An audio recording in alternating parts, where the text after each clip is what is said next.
আজকে যে সমস্ত খাবারের আইটেমগুলো তোমাদের সাথে শেয়ার করব এগুলো শুধুমাত্র খাবার নয়, এগুলো আমার কাছে এক রাশ আনন্দের সমান। কারণ এই সমস্ত আইটেম রান্না করেছে আমার মা।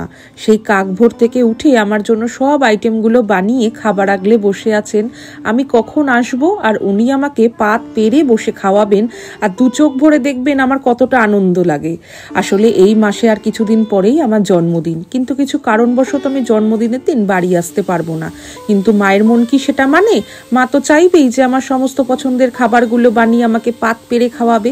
চলো আইটেমে আজকে কি ছিল সেগুলোই শেয়ার করি। এই যখন করকরে করে আলু ভাজাটা আমার না খুব খেতে ভালো লাগে। এটা অবশ্য আমার ঠাকুমা বানিয়েছে। আসলে ঠাকুমা জানে এই আলু ভাজাটা আমি কতটা পছন্দ করি। তার সাথে ছিল মাছের মাথা দিয়ে মুগ ডাল। দেখেছো মায়ের কাণ্ড, মা কিন্তু ঠিক জানে যে মাছের মাথার ওই নরম নরম অংশটা আমার কতটা ভালো লাগে।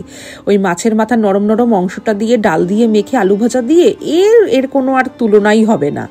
তারপরে ছিল নারকেল আর বাদাম দিয়ে বাঁধাকপির তরকারি। কি অসম্ভব সুন্দর লাগছে। এই ডেলিকার মশলা দিয়েই বানানো এই রান্নাগুলো আমিও বানাই, কিন্তু কোনোটাই মায়ের মতো হয় না। তারপরে ছিল সর্ষে আর নারকেল দিয়েই চিংড়ি মাছের মালাইকারি। কখনো সম্ভব হলে রেসিপিটা শেয়ার করব, কিন্তু আমি অবধারিত বলে দিচ্ছি মায়ের মতো আমি বানাতে একদমই পারবো না। এটা তো একটু বাঁচিয়েও রেখেছিলাম, সব মাছ টাছ দিয়ে খাওয়ার পরে একটু মুখ শুদ্ধির মতো করে খাবো বলে, তাই পাতের এক কোণে সাজিয়ে রেখেছি। তারপরেই ছিল কাতলা মাছ, যেটা ফুলকপি আলু দিয়ে পাতলা করে ঝোল রান্না করা হয়েছিল। তার সাথে ছিল আবার পাবদা মাছ। আর একটা মাছও ছিল সরপুঁটি মাছ মূলো দিয়ে, কিন্তু আমি না অত দূর অব্দি যেতেই পারিনি।